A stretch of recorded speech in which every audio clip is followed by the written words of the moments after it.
A body begins to fail. Not suddenly, but slowly, quietly. The blood still flows, the heart still beats. But deep inside, something essential has stopped working.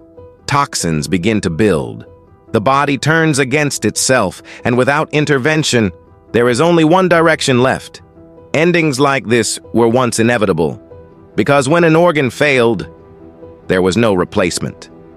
No second chance, no way to step in and take over what the body could no longer do. Until someone asked a question that sounded almost impossible. What if a machine could do the job instead?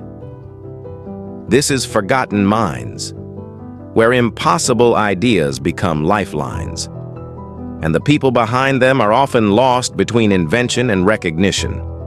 He was born in 1911 in Leiden, the Netherlands, into a world of medicine.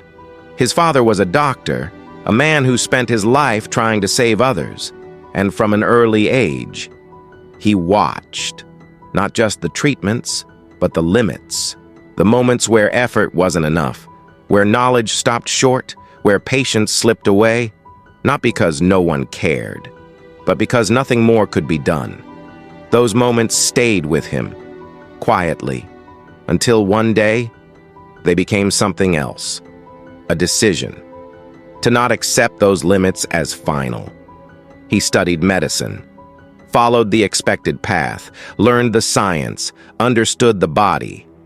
But what drove him wasn't routine, it was frustration, because again and again, he saw the same pattern.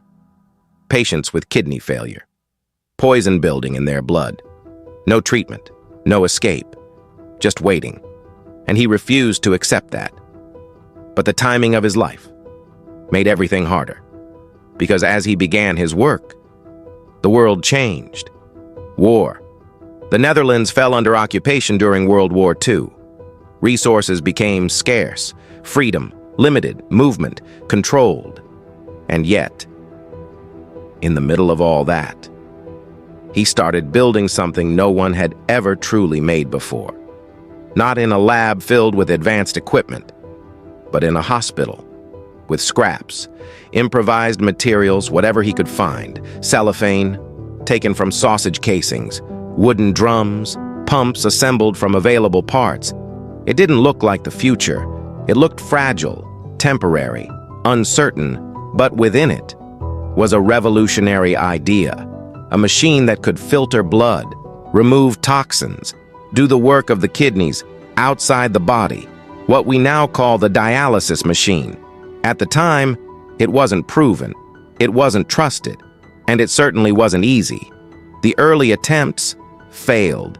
Patient after patient did not survive, because the machine was imperfect, because the science was still evolving, because the margin for error was almost non-existent. And imagine that weight. To build something meant to save lives, and watch it fail again and again, to continue.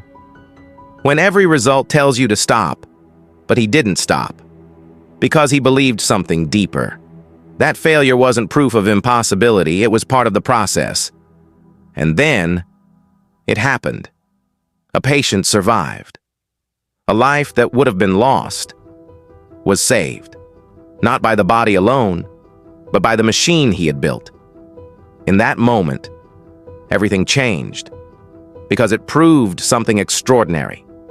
That organs could be supported, that life could be extended, that the boundary between biology and technology was not fixed.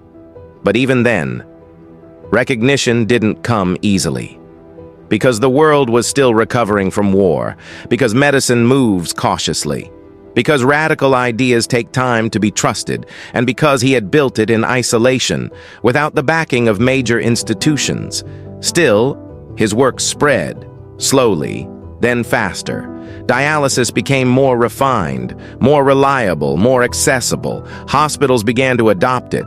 Doctors began to understand it.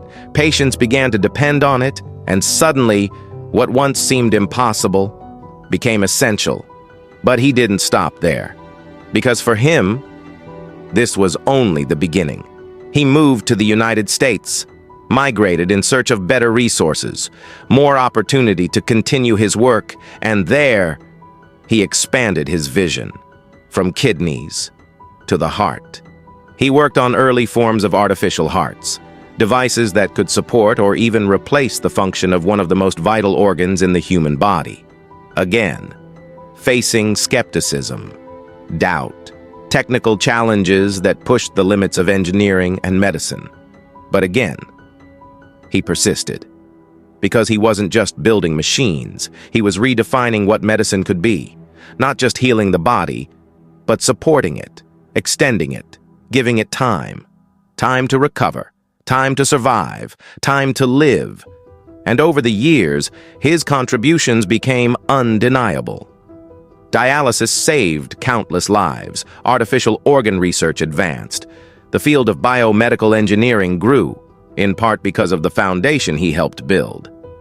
But like so many before him, his name didn't always rise with his impact, because the machines became the focus, the technology became the story, and the man behind it remained quieter, less visible. Even as his work continued to save lives every single day, he lived a long life, witnessed the evolution of his ideas into global medical practices, passed away in 2009 at the age of 97, a life that spanned from a time where organ failure meant certain death, to a world where machines could step in and change that outcome. And yet, his story still feels like a whisper compared to the impact he had. Because every time someone sits beside a dialysis machine, every time blood is filtered, every time a life is extended beyond what was once possible, they are connected to a moment, a decision, an idea that refused to accept limitation. The man who built a machine to replace human organs didn't just invent a device.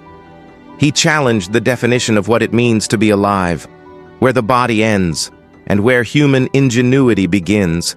His name was Willem Kolff. And if this story made you see medicine in a different way, then don't let it fade. Subscribe, so the minds behind life-saving ideas are never forgotten. Like the video, so more people can discover the stories that quietly keep the world alive. And if you want to explore the truth behind his work, the references are waiting for you in the first pinned comment just beneath the surface.